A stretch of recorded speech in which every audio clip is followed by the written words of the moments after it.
Hello friends, give me just a second to get my monitor going here.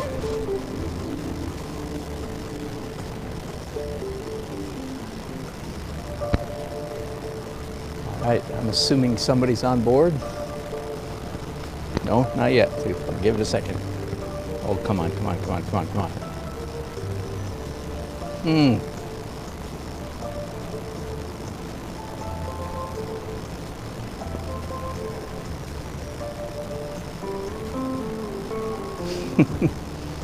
Technology. You just gotta love it. Or not.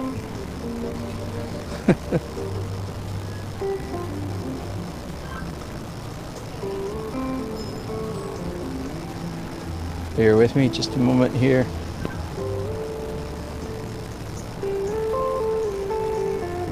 Oh no. Forgive me.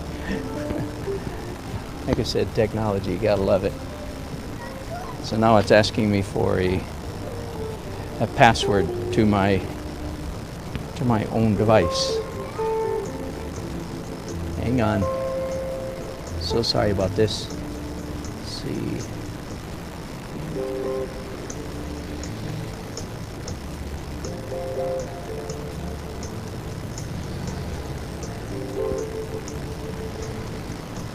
Oh, I sure hope I typed that right. Oh no, now it's saying do it again. Forgive me folks, boy this is exciting broadcasting, isn't it? You wanna know my password?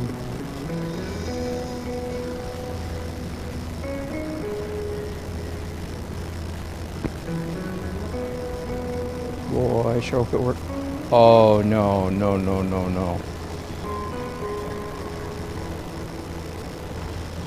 Lord help me.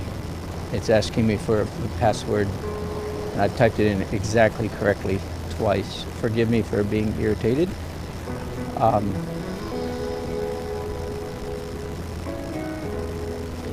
And the definition of insanity, is it not doing the same thing? Yep. Over and over, expecting different results? Yeah. All right, forgive me for all this horrible broadcasting. All right, welcome. Calm down now. This is Daily Art Adventure number 669. Woohoo! Painting on First Friday here in downtown Raleigh, North Carolina. Got a good parking place again for the third night in a row. That's nice. Uh-oh. Hey, right.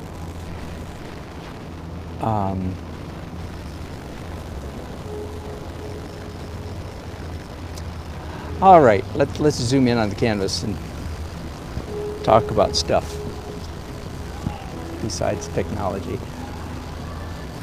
Okay, let me take a minute and point you so you can see what I'm looking at tonight. There we go. So I want to look roughly in this direction. What you're looking at there is an extremely wide angle.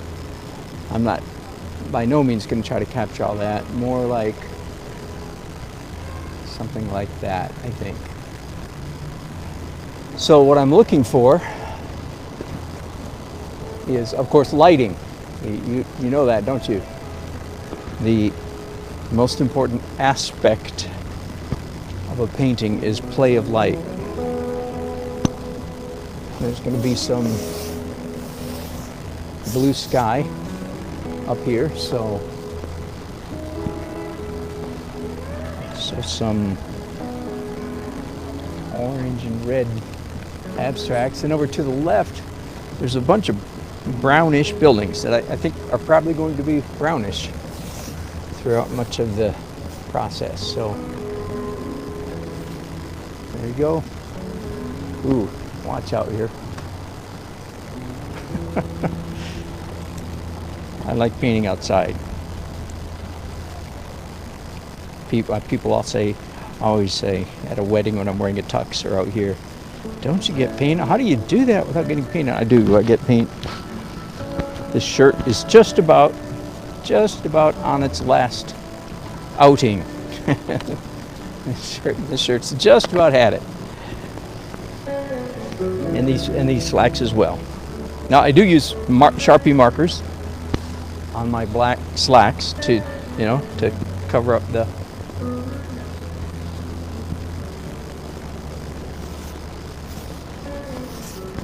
spatters of paint. And on my white shirt, yes, you guessed it, I use whiteout. Yes, I do. But honestly, I have to look good mostly from the back, right? And I don't get nearly as much paint on my back as I do my front. So I can get away with quite a bit of errant paint spatters.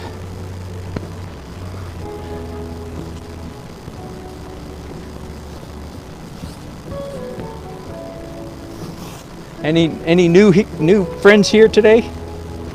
If so, welcome. You probably wonder what in the world, and you think, and some of you are thinking, oh boy, an abstract painter. A larger percentage of you probably are thinking, oh heck, one of those abstract painters. And so you've already left. Both of you are wrong. I am indeed going to do a representational painting. In just a minute, I'll be starting that. I am in my hometown, downtown Raleigh, North Carolina.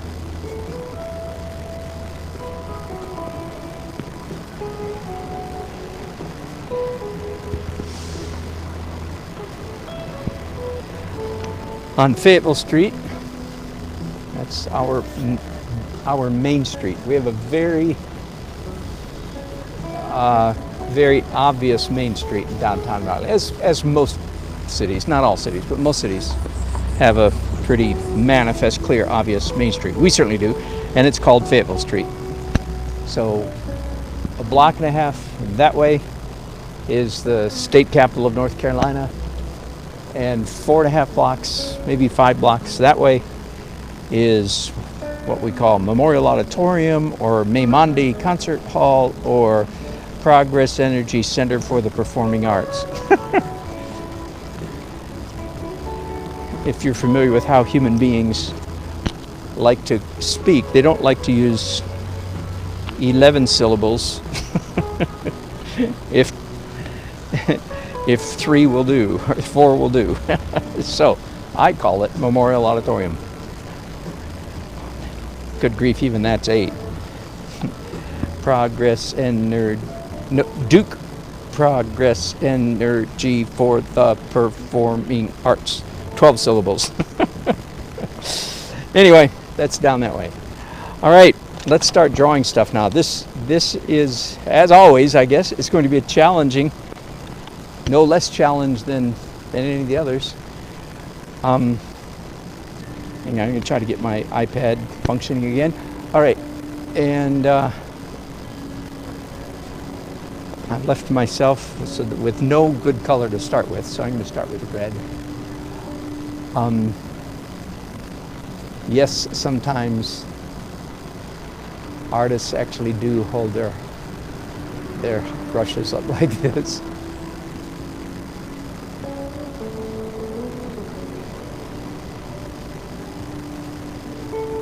So I think that major edge of that building, I think, is about there. Although I certainly wouldn't swear that that's the case. That's just my first best guess at the moment.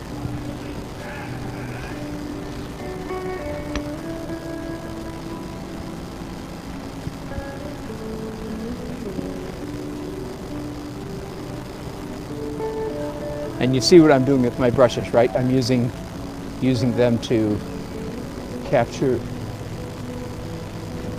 angles.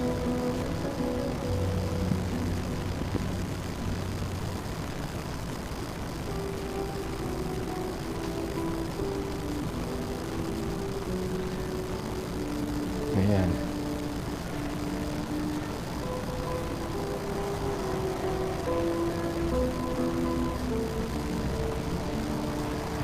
Let me just a comment about this holding brushes up thing. This is a lot easier to teach if I am teaching a class live in person. The picture plane is an invisible force field plane, or what's his name? The French guy, man in a glass box, man in a box. There's always this, and when you hold your brush, it has to be slap, smack, dab up against that invisible picture plane, or this business doesn't work. Okay, that's all I'm going to say about that. I don't have more energy at the moment. Some of you caught that, and some of you said, "What?" So that was only for the people that caught it, I guess.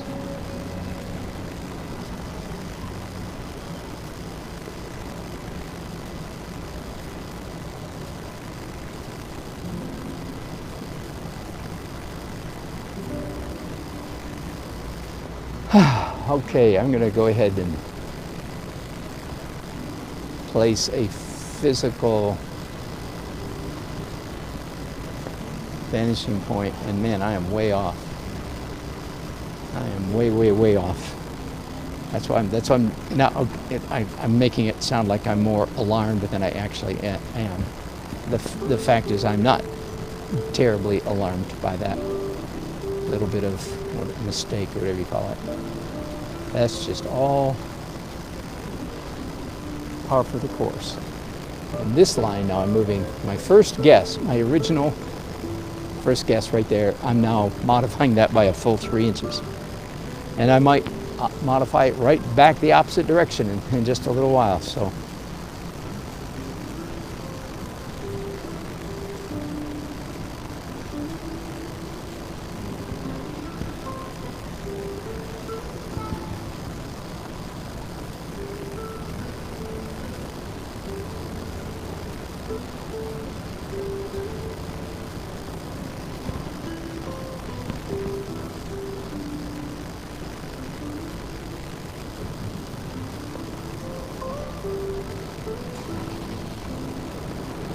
So this painting is going to be all about play of light. I'm being a little bit facetious. I'm being a little bit funny. Why? What's funny about that? Not much, I admit. What's funny about that is that I would say that about every single painting I ever do or I've ever done. Every painting is all about play of light. Not all, but mostly what it's about is play of light.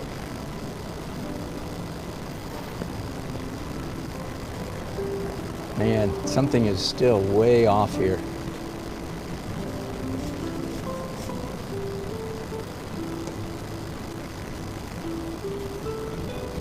I'm just going to keep wrestling with it.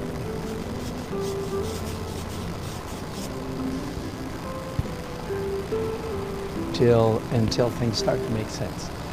Yes, it would be a lot easier to do a grid. Well, it's hard to do a grid when you're standing here in real life. Although some people do it. My good buddy Mike Rooney does it. Well, has a piece of plastic, stiff piece of plastic, with a, I don't know, 3x3 or 4x4, division lines already drawn on it, and he'll actually pick it up and then with a dry erase marker or something, trace the basic shapes in front of him. And frankly, at the moment, I would not mind having a toy, a trick like that in my hand. That would be actually kind of nice. I just moved my vanishing point again.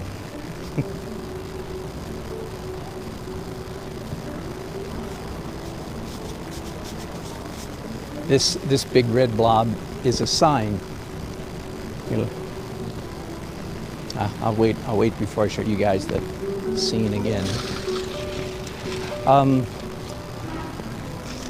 Forgive me.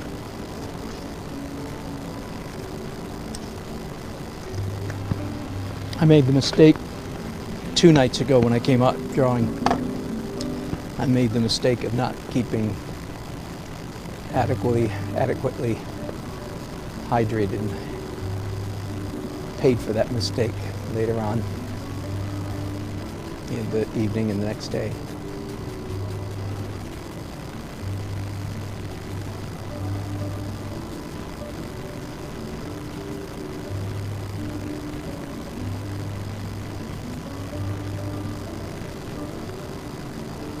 Okay, let's do some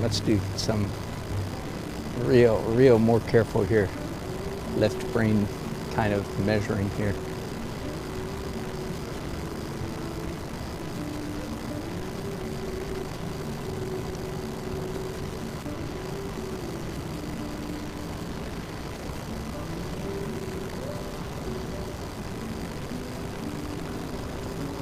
Okay, according to that, let me see if my canvas is actually in the middle of my, believe it or not. Okay, no, it's not. And that, on a day like this, that actually matters. I could get my canvas perfectly lined up with my easel. As I said, believe it or not, today, that matters. Why? Because now it's in the middle. So I know that this right here, can you see that? Yeah, because I know that that's the center of the canvas. And look again.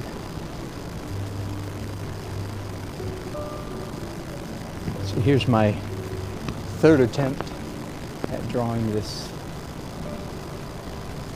one particular line.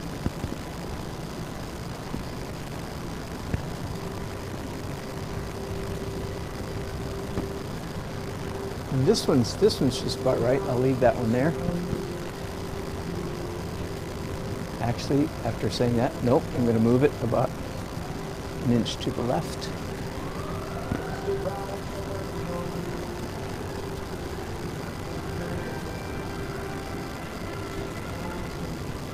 You know what? I actually have a ruler in here. It's a little bit too short, but I might be able to make it work.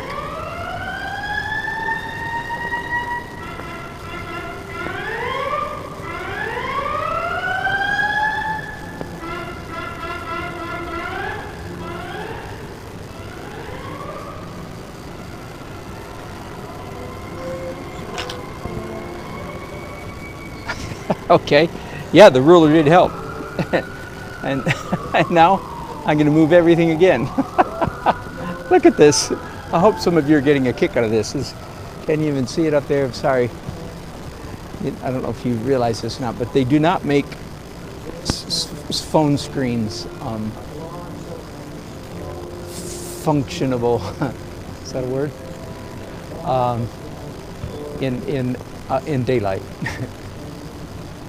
All right. So that is the center. Okay, here we go.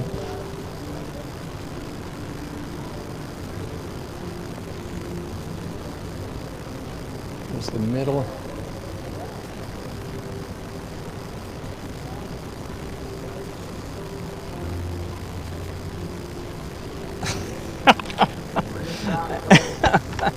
All right, this is getting a little ridiculous. I'm going back to my original mark.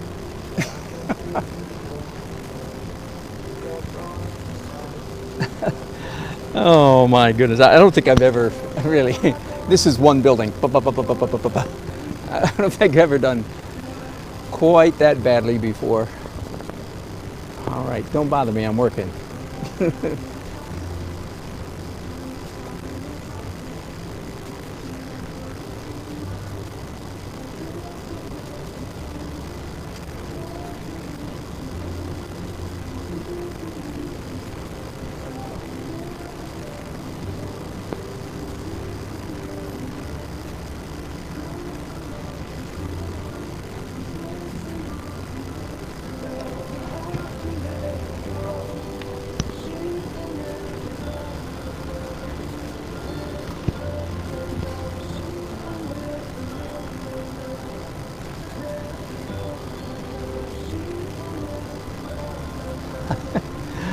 Oh, that is really funny. I'm actually gonna erase that mark. I usually, fuss and fume and say don't erase, but that was erasing right there. You caught me. You caught me doing it. All right. So if that's where those lines are, now let's get this vanishing point. Then is right there. Whew, let's make the vanishing point green because it'll make it stand out for a while. And then let's redraw all of these. Oh, the very first line I put down was correct. How about that?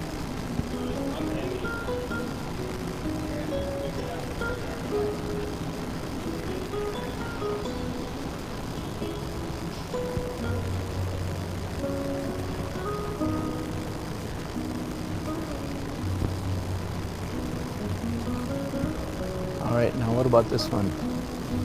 Yeah, not too bad.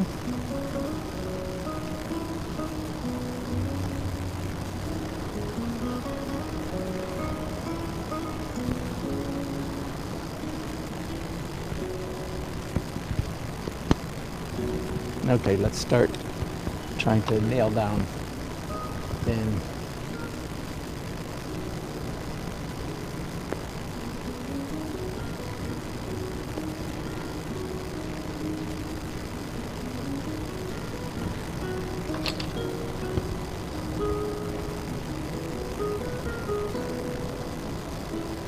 Here's a very prominent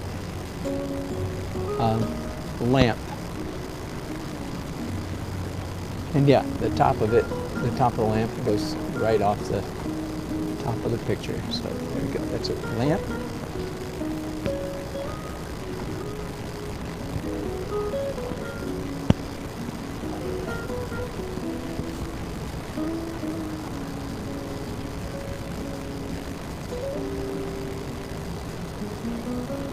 I drew the bottom of that lamp so lovelily in such a lovely manner, didn't I? Did I not?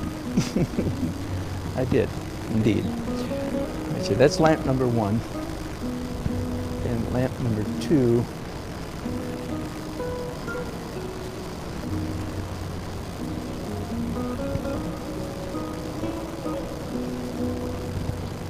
It's right about here.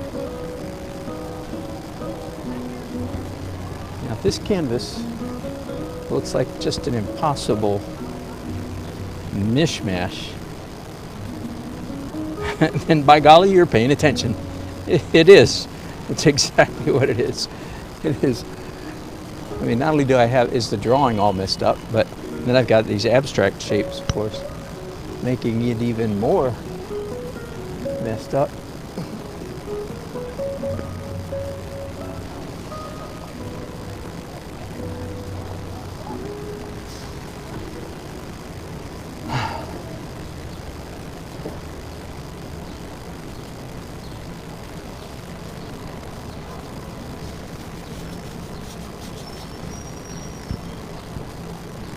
That is a sign, an old-fashioned sign that was actually rebuilt following historic photographs of downtown Raleigh. It was rebuilt about 12 years ago.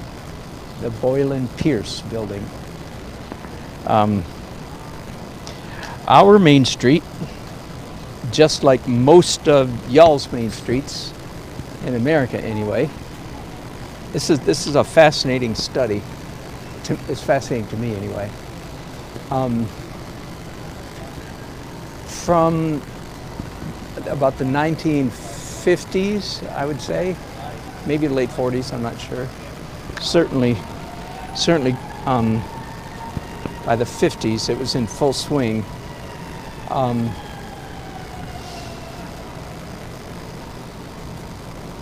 this is actually part of my book, if it ever gets published.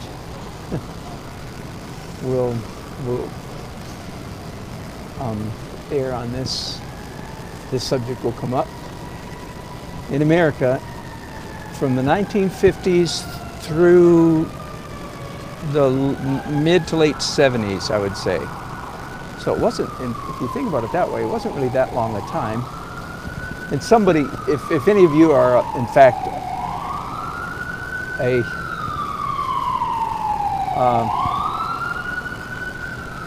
history of architecture, professor of the history of architecture, you can correct me on all this.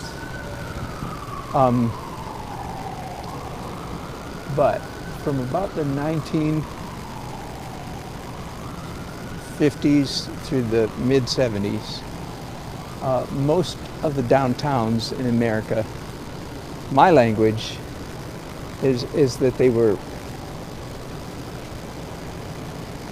raped and pillaged.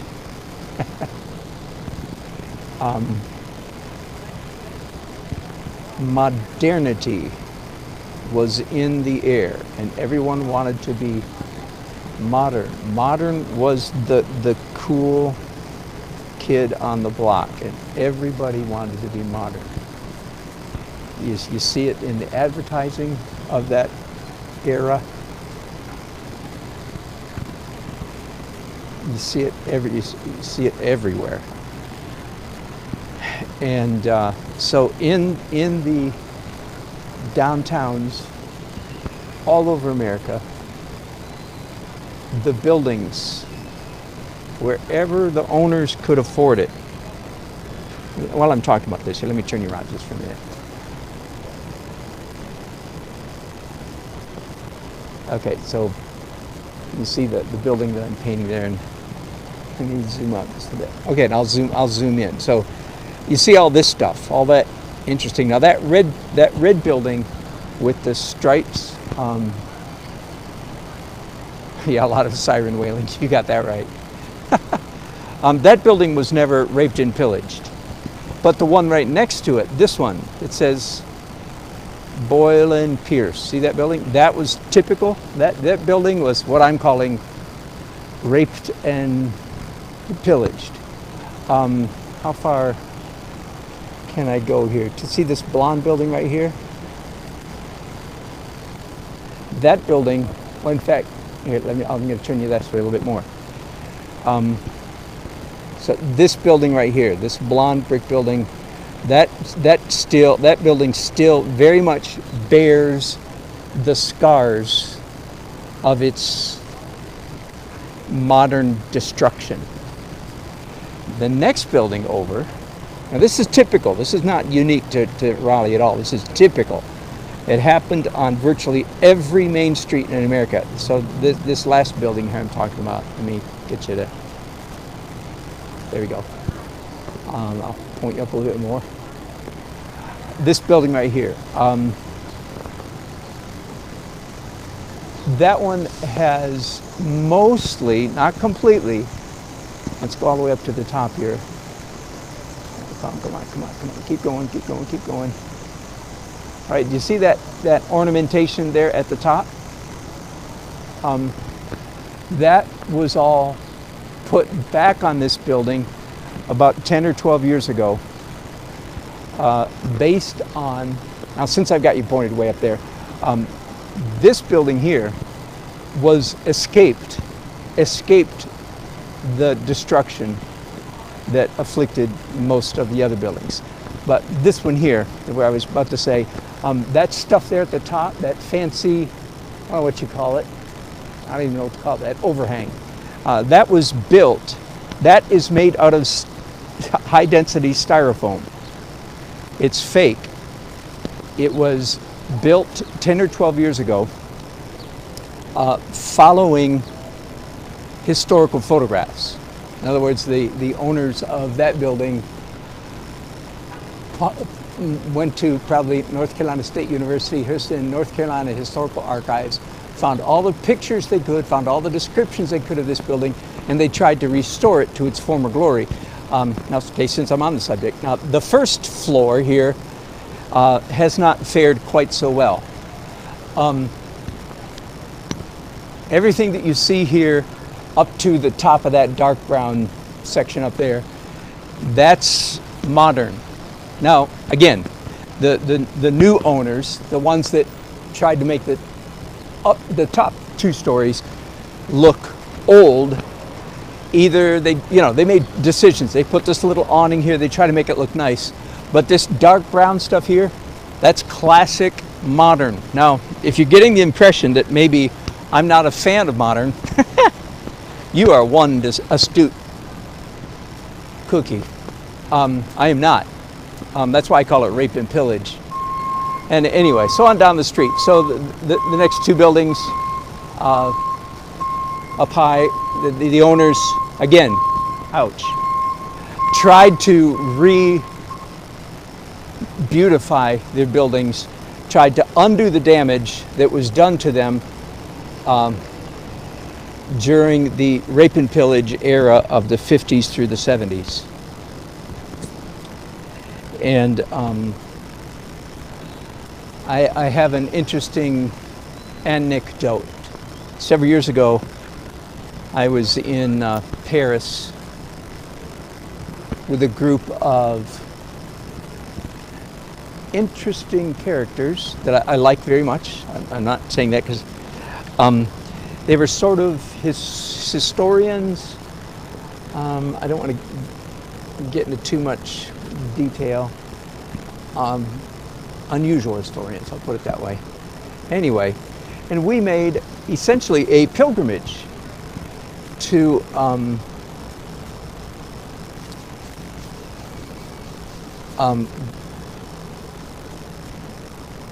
Gertrude Stein's house. We actually looked it up. Googled it, mapped it, walked to it, and stood outside her house for a little while, and I gave a little lecture, not unrelated to the lecture I'm giving you right now about modernity. Now, why in the world I didn't take a picture, I will never know. I was just too much in the moment and didn't think about it. But here's the interesting anecdote. So this is in classic downtown Paris. Beautiful Paris, right? Across the street from Gertrude Stein's salon, you history buffs, you art history buffs, that's the word you know. Salon, just a French word for living room. It was in Gertrude Stein's salon that modern art was hammered out. Now, they didn't know. It's not like a conspiracy. They didn't know what they were doing, but it turns out that was the birthplace of modern art, essentially.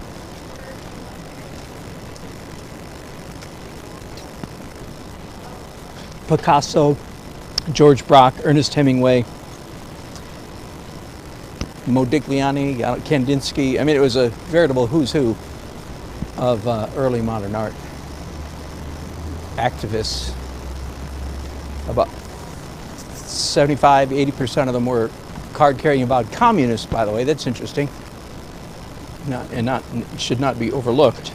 I'm not telling you what that means. I'm just saying, that's interesting. I'll let you make some decisions about what that means. Anyway, here's the interesting thing, and I can't believe I didn't take a picture of this. Across the street, so try to picture a Parisian downtown Paris street. Beautiful part of town, as is the entire 14th arrondissement. Well, I can't even say that word anymore, but district. And I may not be right about the 14th, but it's the beautiful part of town. Thank you. And across the street from Gertrude Stein's salon were several buildings, just like this. You could look down the street and see major buildings. They were all like 7 stories tall, give or take, 6 to 8 stories tall. 1, 2, 3, 4, 5, 6, 7, 8, 9, 10, 11, 12, 13, 14, 15, maybe 20 buildings. Most of them were Parisian. That is, they had wrought iron balconies or faux balconies, miniature fake balconies with beveled glass, double door windows opening on these little fake balconies with fancy wrought iron railings and window boxes with flowers. Because you got the picture? Beveled glass, carved wood, twisted wrought iron, window boxes filled with flowers, and the buildings were beautifully decorated. Stonework, carved mortise, no, that's not the word, grooves, I'm forgetting the word. All right, you got the picture? Of the 20 buildings, say, that we could see, 15 of them were classic Parisian, like I just described. About 5 of them had been, lo and behold, even in Paris, had been raped and pillaged in the 40s, 50s, 60s, and 70s. They were turned into modern buildings. Let me describe them for a bit. Now, some of you are old enough to remember erector sets. This is before Lego, at least before Lego came to America. It was gray bars you snap together and blue plastic panels you could snap in between the gray bars, and you could build modern buildings with an erector set. That's the kind of buildings that they were. It was aluminum, clean lines, no decoration, form follows function. You've all heard that. From now on, I hope you'll hear it with grave suspicion. When somebody says form follows function, there is a truth there, by the way. But there's also, I say this often, it's a watermelon of truth inside a raisin of truth inside a watermelon of folly. Okay. And so these buildings, the 5 of the 20, roughly speaking, had blue or gray or tan plastic panels. Not really plastic, but they look like it. If you grew up in America and you went to elementary school in the 60s, like I did, your school very likely was built this way. It was modern. All right, so here's the thing. 20 buildings, every one of them was occupied. There were for rent, and I forget what that says in French, but I could read it at the time. I know that says available, for rent. And get this. I am not kidding. All the buildings were filled, occupied, rented, except for the 4, 5, 6, 7, whatever it was, who had been destroyed in the wave of temporary insanity, now known as, I don't know what an architect would call them, but the age of modernity. Ha! Interesting. Well, it's interesting to me. I don't know if it's interesting to you, but doggone it, I just entertained the heck out of myself in the last 15 minutes. I hope you're entertained too. Anyway, why did that have something to do with? Okay, that has to do with the scene that I'm painting here. So there are a number of buildings here that fell under the axe, what I'm calling raped and pillaged. And then there's some that never did, like the red brick one that I pointed out a minute ago. And then there are several that have been tried to be restored back to their former glory. Now, I don't know the answer. I don't know the answer to everything, all the stuff that I'm saying. I find it bloody fascinating. I really do. I just find it. When I look at modern. Here's another example. I'm trying to remember what town was this in. It was somewhere in North Carolina. I think it was New Bern. Beautiful New Bern, North Carolina. Truly a jewel by the sea kind of town. Hang on a second. I'm not sure that's high enough. Just a minute. Oh no, that's way off. Whew. It's getting nervous for a minute there. something wasn't lining up right. By the way, that's how you find your mistakes, right? I say over and over and over again, you take your best guess, you slap something down, and then as the drawing or painting proceeds, things start not fitting, and that's when you discover your mistakes. Like, oh, well, that's way off, and so on and so forth. So, yeah, New Bern. So, yeah, and this kind of thing, you see it all over the country. So you don't have to go there, but you can picture it. Beautiful Victorian houses, and as in most places around the world, the beautiful Victorian houses are rather high rent, unless they fall into decrepitude. You know, rich people buy these rambling Victorian mansions. Are you with me? Again, unless they've fallen into decrepitude, which certainly happens. Somebody in the 1950s decided it would be a good idea because they had to tear down one of these mansions. It was obvious. It's on a street in New Bern. Victorian mansion, mansion, mansion, mansion, mansion, mansion. Beautiful street. Right smack dab in the middle of it. They bulldozed down one of those, and they decided, by golly, I think it would be a good idea to build a yellow brick square box. So, by golly, that's what they did. Yellow brick, form follows function, so there's no perfectly clean lines, no decoration whatsoever. Square windows, square roof, square door, square porch, yellow brick. Not even a peaked roof, just a square. It looks kind of like a post office building. And if you live in America, you know what those look like. It looked a lot like one of those. It wasn't, but that's what it looked like. Can anybody say ugly? In fact, can anybody say ugly? The difference between ugly and ugly is really ugly. Really, really ugly. If I have any Michigan friends listening, the same exact thing in Bayview, Michigan. Gorgeous fairy tale little village community, a Chautauqua.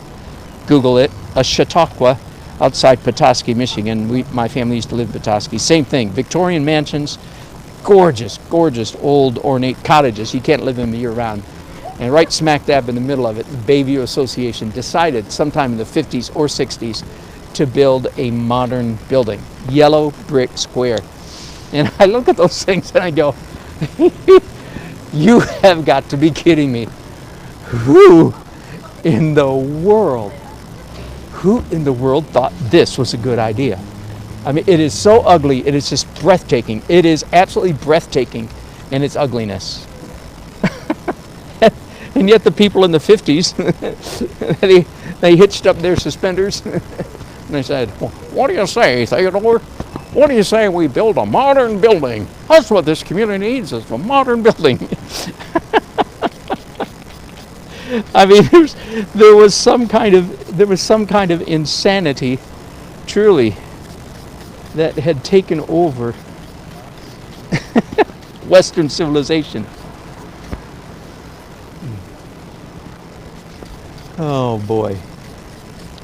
So here I am downtown. What got me talking about it? So I am not answering you. No, I am not answering you.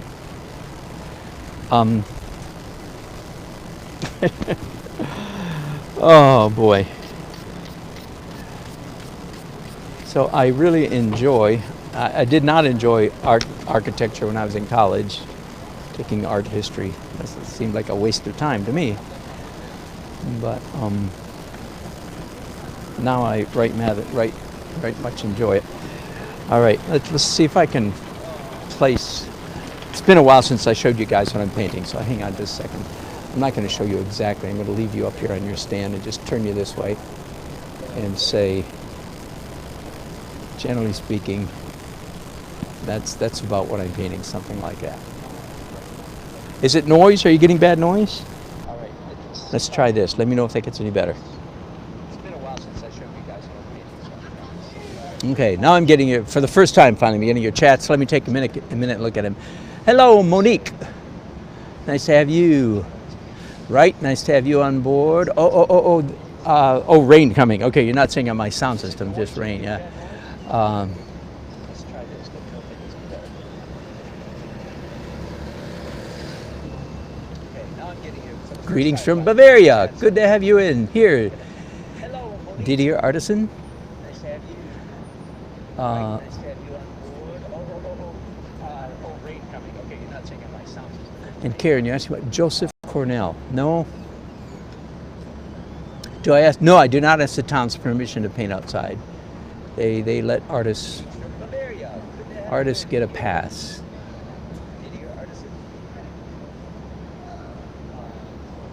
Good idea. Didier. Forgive me, I'm probably butchering your name. No, I do not ask the town's permission to paint outside. Yeah, just use my thumb.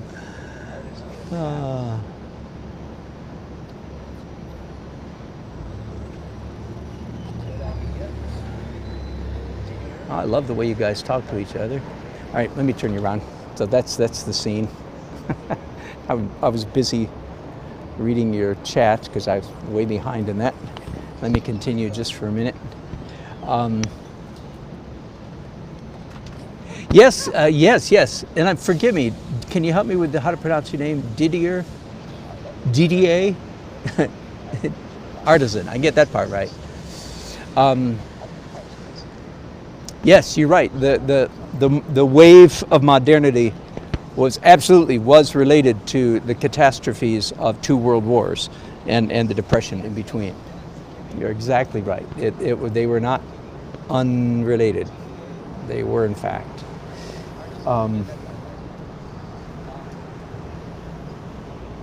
I just find it fascinating that something that pretty much all of us now uniformly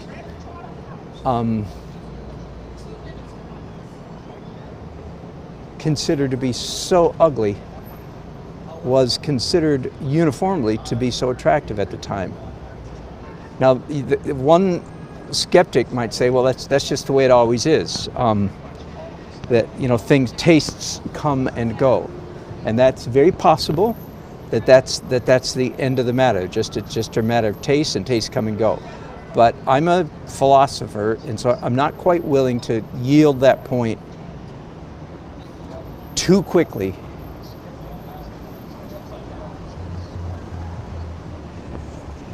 Because I think it's at least possible that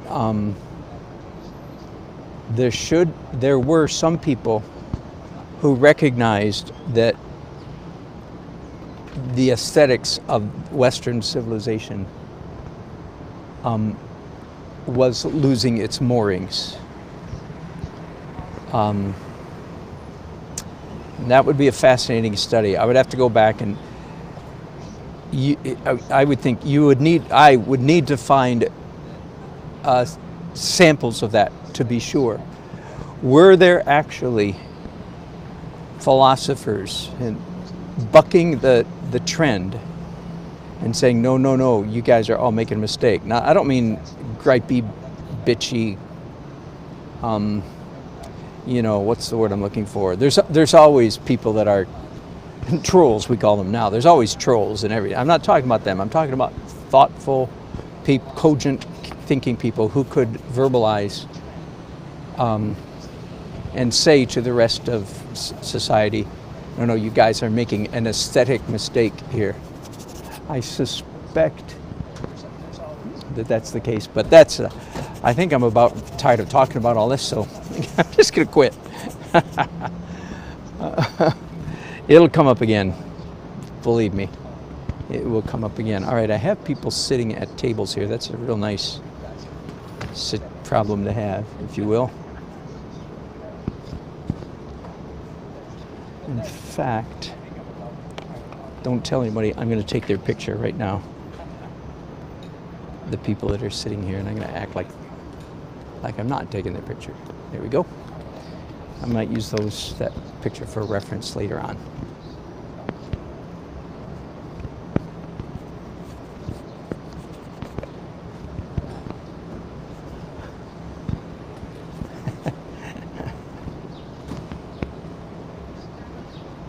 There are 4 tables. Yeah, I guess I'm going to go with 4. I was thinking about doing the classic, odd number thing. Generally speaking, an odd number of large objects is better than an even number of, like 3 tables would be better than 4. That is traditional wisdom, but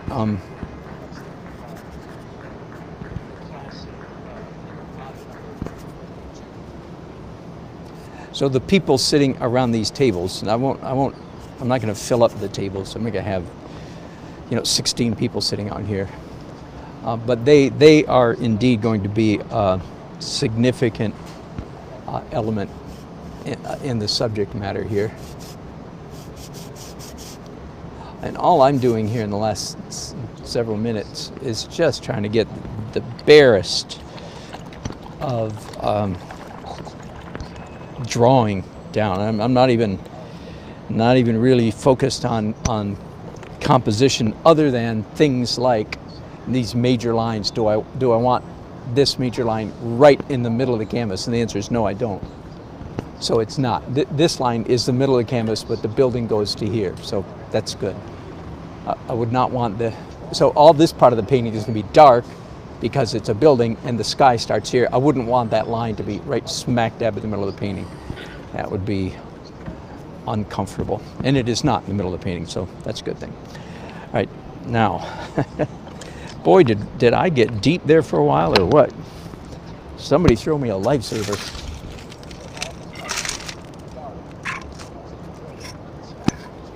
And I saw somebody's chat a while ago. I'm still missing a lot of.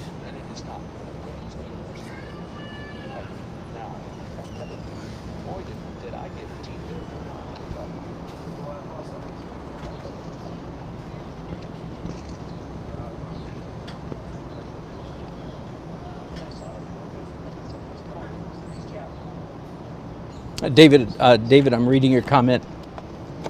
And no, I'm not 10 feet tall. I've got it right. These people are sitting down. Let me test. Let me test my. If I were to draw a standing person, so this is somebody walking down the street, 30 or 40 feet away from me. That's how tall they would be. If they were way down the street, these lines are wrong. Anyway, right there is I'm going to draw a slight line. Right there is the horizon. Okay. A little bit more than a third up, but definitely not halfway up. So there you go. So all the people that are standing in this painting are going to be about that tall. So if they're close to this end of the scene, their feet will go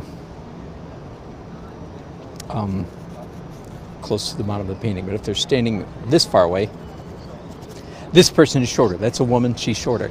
These people are all sitting down at tables. So that's why they're low.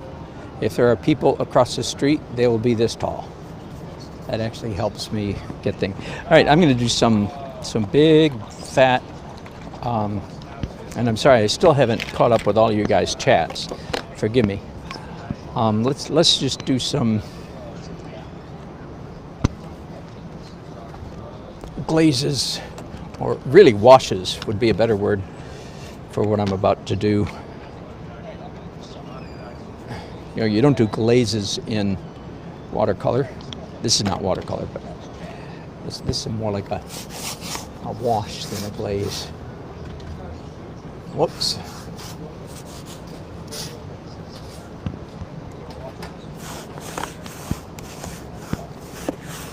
It's just a little trick for what it's worth. I usually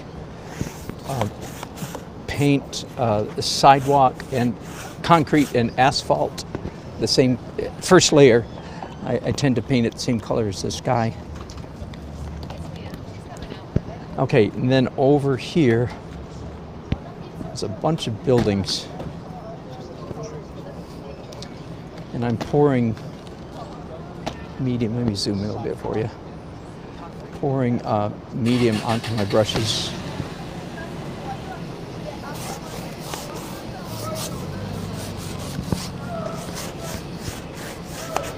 Okay, now once again, sometimes I like to say, okay, you guys, which is most of you, because you're like most of me, who are struggling to get loose,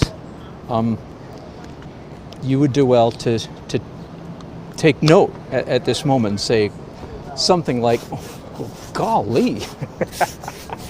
Okay, repeat after me. Golly.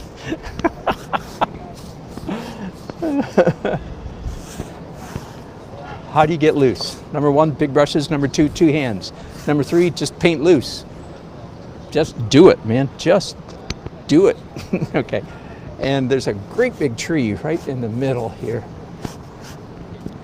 Then there's some farther away trees over here. And that's it. That's it for the tree department. Here's a dark window here.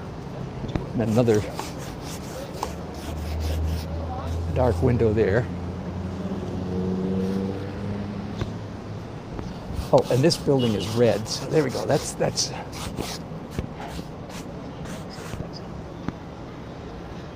gonna darken these corners now already. Let me repeat. I talked about this quite a bit. What, last night or the night before? I don't remember which. I think it was 2 nights ago. Plein air painting. One of the biggest challenges of plein air painting is that the light is constantly changing. The sun is constantly moving, right? Right. Okay, so there's 4 options. I went through these at length on, I think it was Daily Art Adventure 666, I think. Thursday night. No, Wednesday night. Anyway, 4 options. One is, not necessarily in this order. Option number 1, paint small and fast. Just get the painting done in 20 or 30 minutes, and the sky won't move very much in that time. And that's good enough. Option number 2 is do the Claude Monet thing. Do 15 minutes per painting, 10 canvases, 10 days in a row. You end up with 15 paintings, each one from a different stage of the day. Not many of you are going to do that. I know that. Okay. Option number 3. Now we're getting serious. When you first show up on your location, like I did an hour ago here, I took pictures. I said, that's not bad. Shoot. And try to remember, too, what it looked like. That's option number 3. Like, as soon as you show up, that's the lighting I want. Take pictures of it and use your photos later as the light changes. Option number 4, which is what I do most of the time and certainly what I'm doing tonight, I'm not painting anything like what this looks like right now. I am guessing, so it's 5:45 right now, 5:40. I'm guessing, hoping that the light will be nice at about 7:15, so an hour and a half from now. The sun's going to be much further down, much warmer. Coming, again, I'm facing north, same as I was the last 2 nights, looking north, different street, but still looking north. So the sun's going down, and as I stand right now, the sun's going down to my left, right? So that's what I'm doing. So I'm not really. Let me point you at my subject matter again, just for a minute. I'm not really trying to capture this at all. I'm trying to capture these shapes, but I'm not trying to capture that lighting at all. Does that make sense? It's certainly helpful to be here and see everything so I can get it placed right. But I'm certainly not trying to capture the lighting that I'm seeing right now. I think I said that enough times. One more time? All right. I'm certainly not trying to catch the light. All right. And something happened to my pretty music. Doggone. All right. Let's do some white. And I'm still not convinced that I've got all this stuff positioned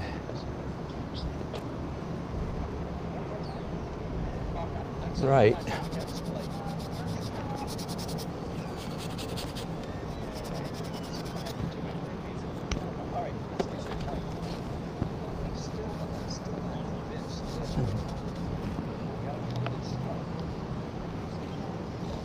Hello. Are you filming? I'm broadcasting on YouTube. Yep. Yep. Can I see the bookmarks? Yes, please do. Just ruffle through them. Go right ahead.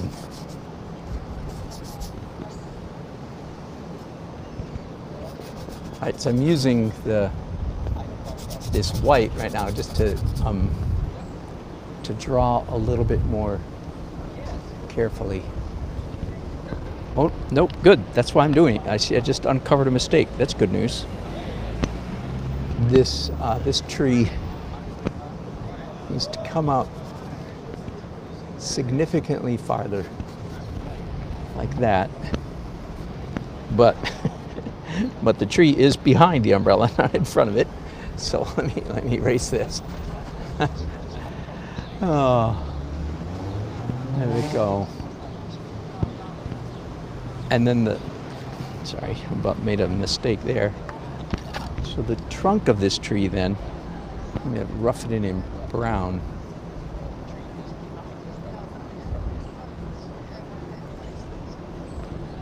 How about that? That is just about right.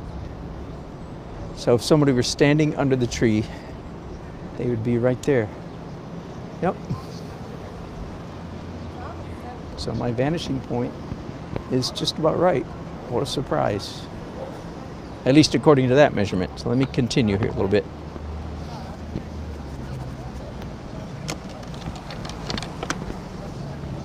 Back to white now.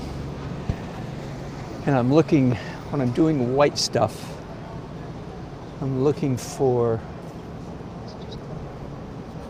not white things in the scene in front of me, but light things, right? Light shapes. I'm squinting.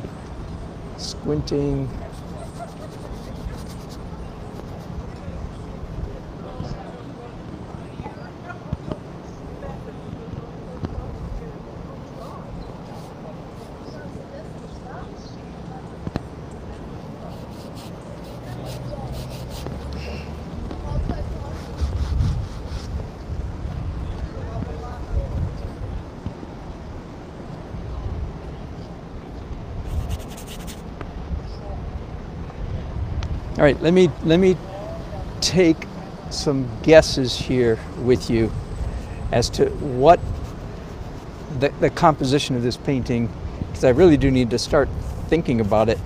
Composition again, right, is major light and dark shapes. And I'm aiming, just as I did last night. You could say, well, you're kind of stuck in a rut. Maybe I am. Maybe I am. Although, as I came down here this afternoon, it was setting up, like at 3 o'clock or 3:30. The sun was still fairly high in the sky, and I said to myself, you know, that's not a bad scene. I usually, as you know, I like most artists, I gravitate toward the golden hour. You know, an hour and a half before, an hour and a half after sunset. And I might in fact take that too far. That's very possible, but nah, I'm not really. I'm not really embracing that critique. But because anyway, there's going to be a lot, just like last night, my painting 2 nights ago.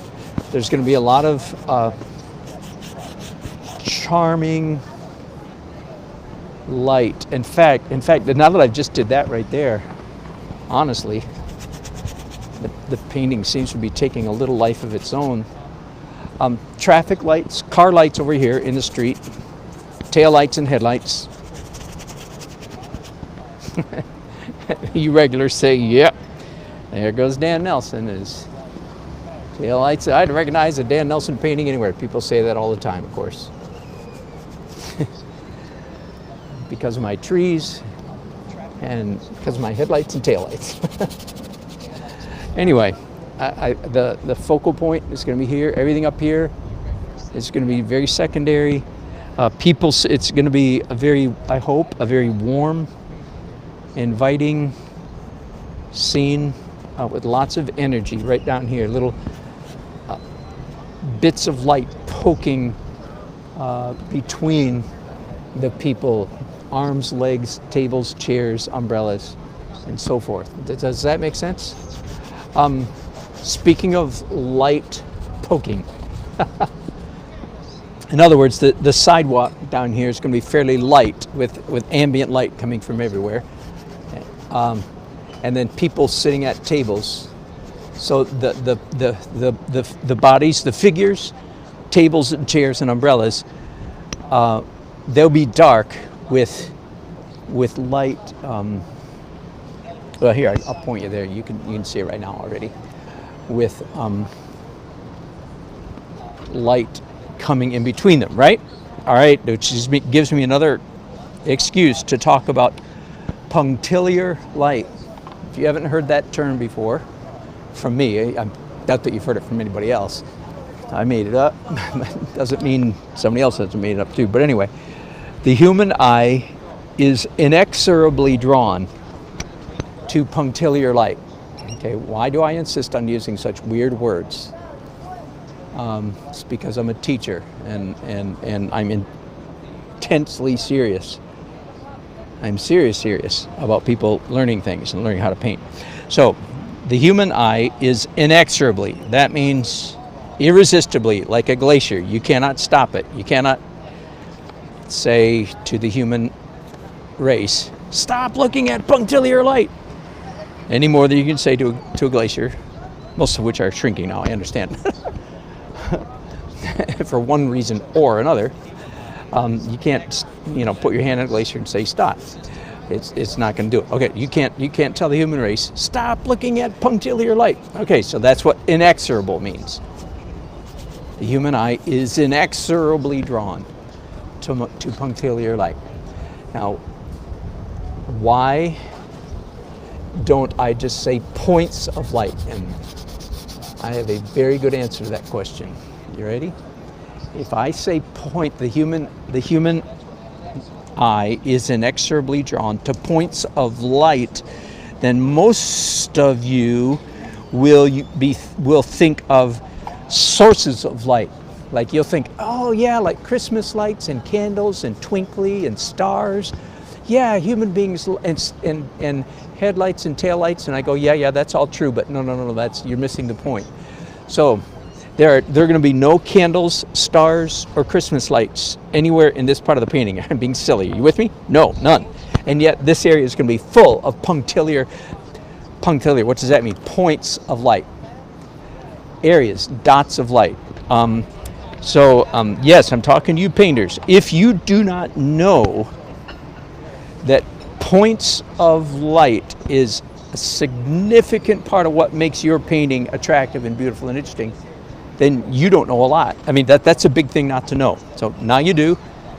Let it sink in. And again, it's not points of light like twinkly stars, lights, candles, Christmas lights, and headlights. No. Punctiliar light, which means dots, lights that appear. In this case, the light is going to be the sidewalk coming through dark objects. All right, that's all the energy I've got for that ridiculous lecture. It was a good lecture, but I'm tired of saying it, so there we go. It's my party, and I'll quit lecturing if I want to. Now that I've done Karen last night, Karen Reichek uncovered a real great mystery principle. She said, "Are you sure you're not ADD?" And until last night, I didn't ever think so. But now I'm having serious second thoughts. I think I might be. I certainly. I confess. There's no question that I sound like it when I'm painting and talking to you guys. I bounce all over like a ping pong ball. Squirrel. Some of you catch that reference. That's right. All right. So I just did warm glaze on top of that white. That was important for some of you to see because you weren't understanding the white thing. You say, what's all that white? Oh, now I get it. It's a warm light. There you go. All right, let's get some pencils out. Our friends, the pencils. That is a really good tool for drawing stuff. That's just kind of a funny understatement. Pencils. Pencils are our friends. They're good for drawing stuff. But, hang on just a second. It's irritating me that my music has died. I don't need music when I'm painting. But when I'm out here on the street, I find it helps. Oh, come on. Helps calm me down a little bit. That would be good, wouldn't it? Bear with me just a minute. Nope, I have to restart. Doggone it. Oh, and I got to plug my phone back in because I might be getting a hiss. But, all right, let me read some of your chats while I do that. Let me see. Preston Fun Time. That white van looks something. Look, like it's got spots of paint on it. It does indeed.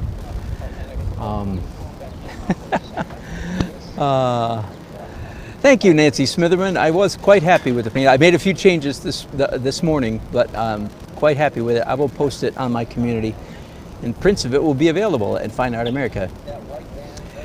Didier Artisan says, since you were talking about architecture, what do you think about painting portraits of the beautiful buildings in the streets? Oh, I love it. I love doing that. I love beautiful buildings. Uncle 60, is that GAC 100? No, this happens to not be, I think. Now, to tell you the truth, sometimes I mix my mediums, but the label there is Liquitex, Gloss Medium, and Varnish. But it might be GAC 100, GAC 200, and Liquitex. I like GAC slightly better, I think, but Liquitex is slightly cheaper. David, plein air painting is better to lay in darker colors than add lighter. Then you have a masterpiece. Yep, and that's usually what I do. Lay in layers of darker colors. Didier Artisan, number 5, paint big umbrellas and trees. Then you have less problems with light changes. That's right. You're very clever. There's Karen, who accused me of being ADD. Thank you, Karen. I couldn't sleep all night last night because I was worried about having ADD. That is not true. Not even almost true. I just thought it'd be funny to say. I toss and turn. No, I can't right now. I'm sorry, buddy. Sorry.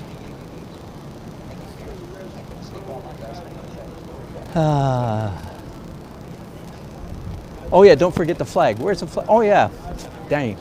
I can't see it. It's behind umbrellas, but I would like to put a flag in there. Horatio, that's a good idea. I might move it over. I might take it off that lamppost and put it on this one.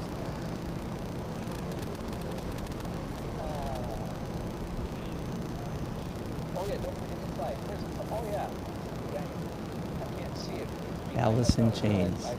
Time for a refill. Exactly. You heard me slopping my. Okay, let's see. There we go. Can you hear my music playing?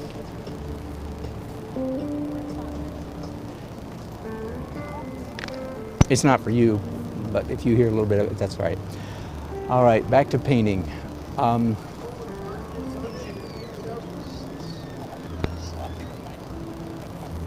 Okay, pencils. Back to drawing. So pencils are really good for capturing, drawing, realism, similitude, accuracy, right? They are. But if you're a regular, then you know that the number one function of these pencils is, smooth jazz, definitely. A little bit of blues right now. I have a. By the way, the music that I'm using, just in case any of you care or want to know, is called Epidemic Sound. I've been using them for 6 or 8 months, I suppose, maybe more. I pay $15 a month, and they provide me with music that YouTube and Facebook will not get all upset about. Royalty-free music. When I first started using it, I was going, nah, I don't know. But that's just because I hadn't searched around enough. I am darn impressed with the music. All right, so for any newbies out there, Jerry's Artorama makes a pencil called Jumbo Jet Black. And there.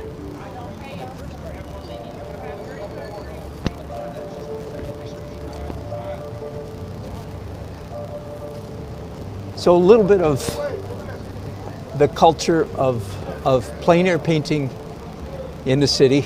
I have been asked for money. 4 or 5 times now since I got here.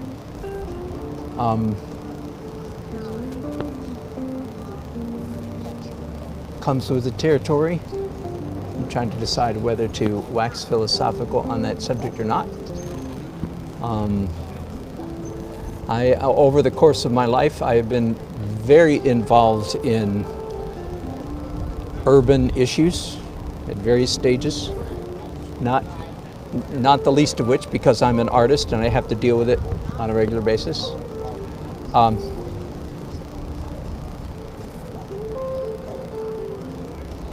At the risk, I don't want to alienate anybody, so I should just shut up, shouldn't I?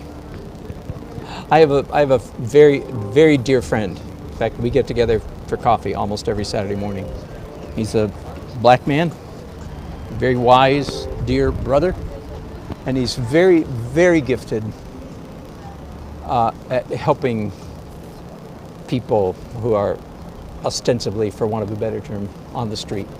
He's very gifted. Part of his gifting is he seems to have a knack for knowing who is helpable and who is not. In fact, I asked him about that very thing just last Saturday, or 2 weeks ago Saturday. And I trying to figure out, so how do you do that? And one of his answers was, it was basically if people shoot straight with you. So if the homeless person, so to speak, tells you the truth, then they're helpable. If they're not honest with you, then they're not helpable. So well, that was interesting. And this is from my dear friend who's authentically gifted and has helped many people. He and some of my friends, we call his name is Stefan, so I probably shouldn't say that, because some of you can figure out who he is now. Anyway, we call him Saint Stefan, because he just, he's one of the most saintly guys I've ever known. I laugh because it's just an absolute pleasure to know him. And I do not have that gift. And I've asked him several times. I said, so do you give money to the people that come and ask you for money on the street? Do you give money? And he said, absolutely not. He says, absolutely. Now please understand, this is coming from a black man who has helped scores of people get their lives together, okay? And I say, well, do you help people? And he said, absolutely not. That was his answer. He says, no, I get mad at those guys. And interesting, huh? I'm not an expert, but wow, really? So I still don't know what to do when people ask me for money. I will go this far, though. I will venture this far. It's almost always, this, if you're an American, this is true. It's 99% black men who are asking for money. And some people would say, yeah, we owe it to them because of reparations. And I will say, yes, we do owe reparations. But you know what? It's not for the Civil War. Do you know what it is that has wreaked havoc in the black community that causes so many of the men to be on indigent? It's not the Civil War. It was Lyndon Johnson's War on Poverty that has emasculated the black male, left him bereft of authority, respect, work, all the things that make a man were the black man. The black American man was disemboweled by Johnson's Great Society. You don't have to believe me. Probably you've never heard anybody say exact that thing before. So that's it. I'm getting away from philosophy, and I'm not in politics, but I am in philosophy and history. So I do have compassion for these guys that ask me for money. I do. Doesn't mean I necessarily. I do sometimes. I'm not like my friend Saint Stefan, who knows exactly when to and when not to give them. I don't know. So I do sometimes give them money. But like most of you, I'm always uncomfortable. Always uncomfortable. Almost always.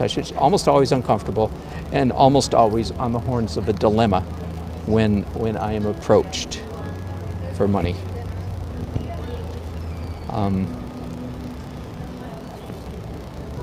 I will tell you that I'm very familiar with downtown urban culture, and I will tell you also that probably more times, if I'm asked for money and I give it, more times than that, I give money to a person before they ask.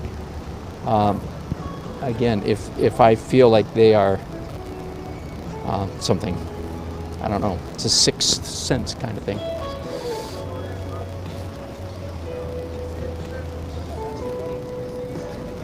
Hello, Didier Artisan Midnight.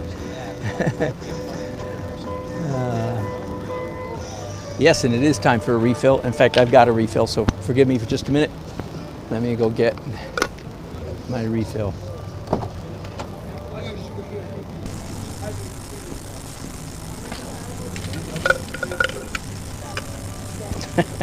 Can you? No, you can't see me. The painting's in the way. Good. This is water.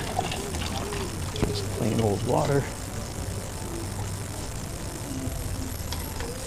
In addition to that, I have a smoothie and a insulated thermos. I came prepared. I expect to be here a good while tonight, by the way. I tried to get a rest this afternoon so I could work till midnight if I need to. Which, by the way, I realize this would probably be a good place for me to take a break. Let me just work when I'm doing pencils, because you can't see the lines that well. Let me take a break. I'll keep the broadcast going, so it'll still be Daily Art Adventure 669. And I would guess I'll be gone for 30, 40 minutes. Okay, sayonara. Back in a bit.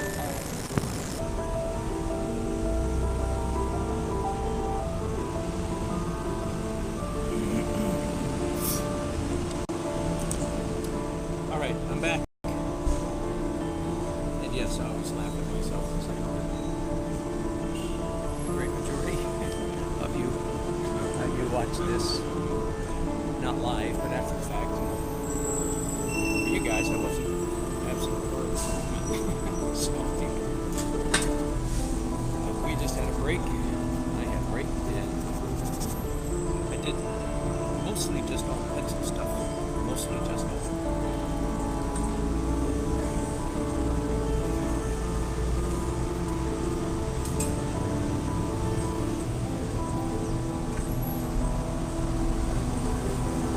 Now I'm doing following up pencils with dark transparent stuff. The weather is quite interesting here. It's gotten quite windy, almost as if a storm is blowing in. Blowing high. Yeah, it's still good rain. So if it starts raining, this broadcast will come to a sudden screeching halt. I grab all my electronics.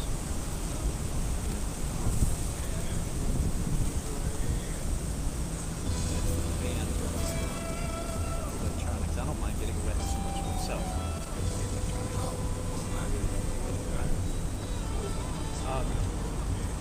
I'm just following my normal process here, which is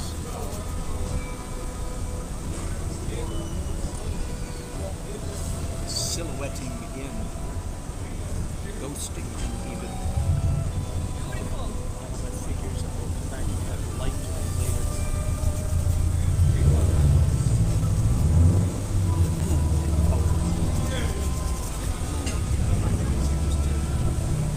Not worry about color too much.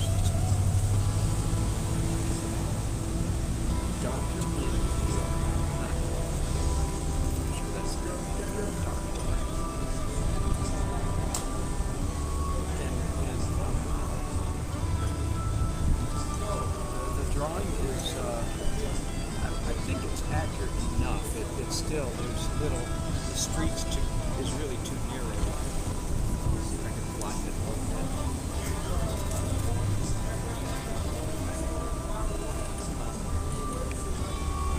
But again, that street too narrow is a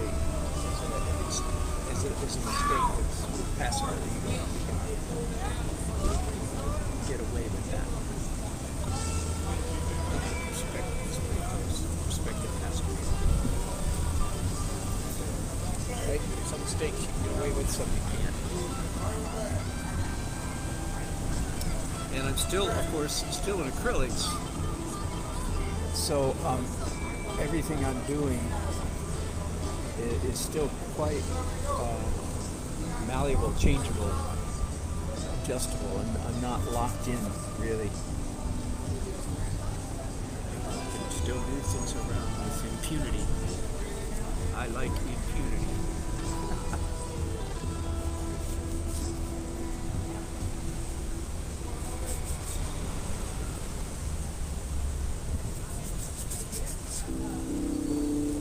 And I don't know if it's going to rain or not. The temperature is definitely almost plummeted in the last 15 minutes or so, which usually means it's about to rain. It's raining nearby. Whoops, first drop. All right, y'all, I better not be crazy. Sorry. Pause. Bye-bye.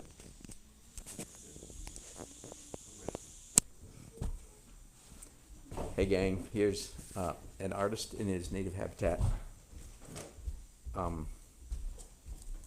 As you may figure, then I borrowed an umbrella from the restaurant to get to my van. It was pouring buckets. And I sat in my van and listened to podcasts and radio, got a nap, did some reading. Finally, 2 hours after I stopped, I decided that's it. And the rain reduced to a trickle, so I packed up all my soaking wet stuff and drove home. Here I am in my PJs, about ready to practice my trumpet. Yeah, you'll hear me play my trumpet someday. I think that's coming up here. I'm going to start playing on the street, I think. Anyway, and in order to stop that little irritating spinning wheel that says that I'm